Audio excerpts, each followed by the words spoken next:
It was one of the few concessions McAfee made to his new Disney-owned employer when he brought his YouTube hit to the network in September in a 5-year, $85 million deal.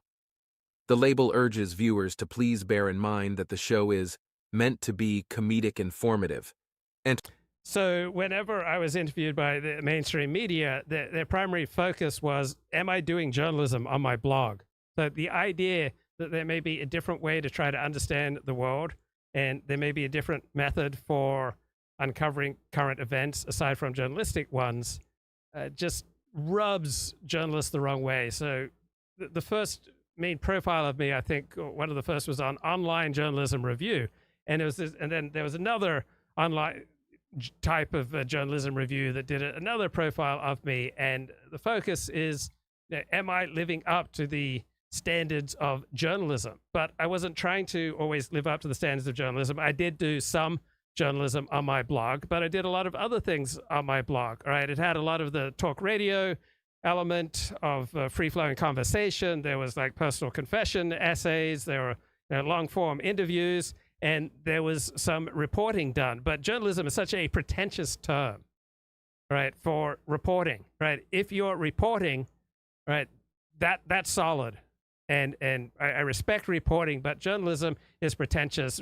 Journalists love to use journalism and to move from, instead of being reporters, to journalists, because it gives them more freedom, more power, more status to put everything what they were going to just simply report on, but that allows them to put it in context, to add more analysis, in other words, to add more opinion, and so to be more professional. But whether or not something is journalism is not really the most important prism through trying to understand things. And the mainstream media, hates web innovators, right? Particularly web innovators who don't play things along the conventional center-left hero system.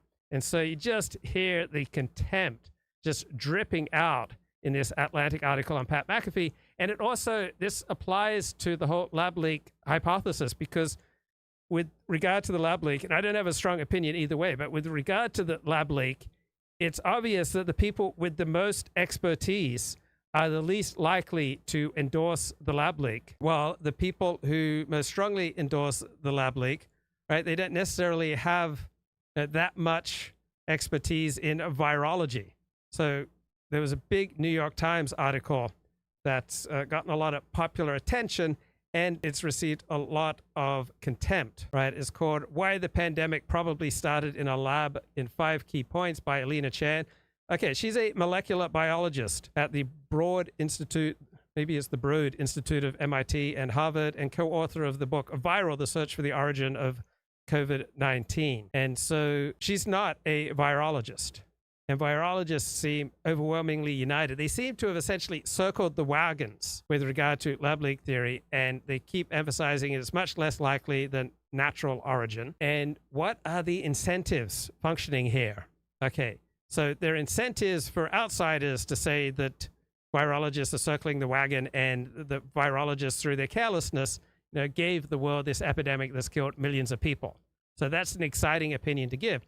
But virologists also have their own incentives. All right, if coronavirus likely came from a lab leak, then we need much more careful policing of labs. We need much more careful policing of virologists. They need much more regulation by outsiders, because virologists, like other members of insular professional groups, right, overwhelmingly organize in their own self-interest and not in the public interest, right? Being a virologist would become a dirty word if this pandemic was created by virologists. You've heard of firefighters who go out and light fires and start fires so that they can then sweep in and be the heroes. So I don't believe there's evidence that any virologists in China deliberately constructed COVID and deliberately spread it. But if the lab leak theory is right, virologists in China gave us the lab leak, and then the repercussions of the coronavirus then rocketed their funding, rocketed their status, rocketed their invites onto TV and to write op-eds in newspapers. It raised their social status. So if the lab leak is true, virologists both gave us the virus and then became the preeminent experts in the virus. So I don't think these considerations are something for which virologists are just completely immune. So Dennis Prager often talks about how he is immune from all sorts of human temptations, that he would never compromise in this or that. But virologists will lose status, right? Their profession will become a dirty word. They will be widely loathed by regular people if it turns out that coronavirus most likely came from a lab leak. They will face more regulation, right? They will face more investigation. They will have to jump through more hoops to get funding. Funding will become more difficult to achieve, right? Their lives will become much more difficult. So are they just completely immune from these incentives? I'm not sure they're completely immune, but right now, the expert consensus by virologists and the people who would be most situated to know how COVID began, right? Their expert consensus is that natural origin is the most likely. But the news media consensus is that very likely started in a lab leak, because that's sensational.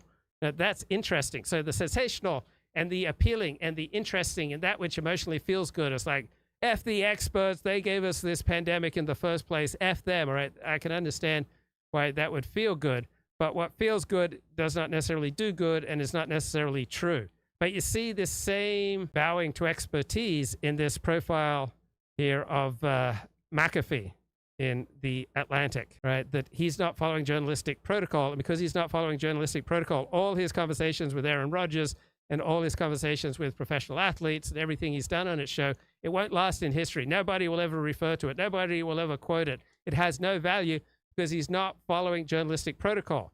So there's a new documentary on Amazon Prime called Blue Angels. It's about the U.S. Navy fighter pilots who do those amazing stunts, the Blue Angels. And I've just watched the first 20 minutes, and it seems obvious to me that they have very strict protocols. All right. Regular airline pilots follow very strict protocols because you get better results when people follow protocols. So it's not ridiculous that there is this journalistic fixation with journalistic protocols, just like it's not ridiculous that virologists have certain protocols for how they understand the world, right? Usually protocols that stand the test of time are more adaptive than maladaptive, but there's no reason that the protocols will always be the best solution. But I know from my own experience as an interviewer, there are certain protocols you should follow to do the best interview. You should not inject your opinions into the interview. You should not condemn people in your questions, because that just creates a defensive reaction, and that just restricts how much they're going to share with you. So you should ask open-ended questions, not questions that end with yes, no. There should be a progression to your question, and you should keep judgments, and moral judgments in particular, out of your interview. So there are definitely very useful protocols for airline pilots, for journalists, for doctors, to make sure that you haven't left a sponge or some medical instrument inside of someone when you've done surgery. So there's very good reason for protocols, but of course, sometimes the protocols can blind you. All right, back to the Atlantic essay on ESPN, just to set the scenes for further investigation of the lab leak hypothesis. Entertainment, in other words, not journalism, and that the often dopey opinions and sometimes false facts shared by him or his guests do not necessarily reflect the beliefs of anyone else at ESPN. The warning ends with a jokey plea: don't sue us.